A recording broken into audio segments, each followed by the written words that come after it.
In this video, we will show you how to wash your clip-in hair extensions step by step. Before getting your extensions wet, be sure to brush through the hair to get rid of any knots or tangles. To do this, make sure you use one of our tangle teasers.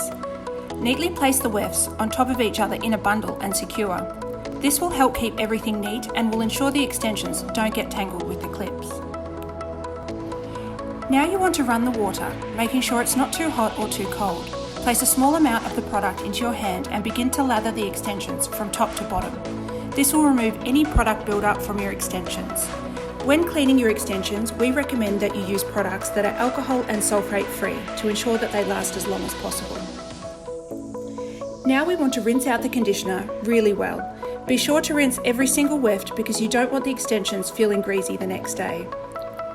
We recommend you air dry your hair extensions to prolong their lifespan.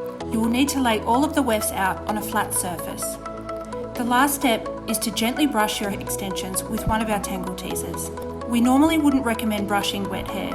However, we want the extensions to dry as straight as possible and be tangle free. And that's it. So now you know how to wash your clip-in hair extensions.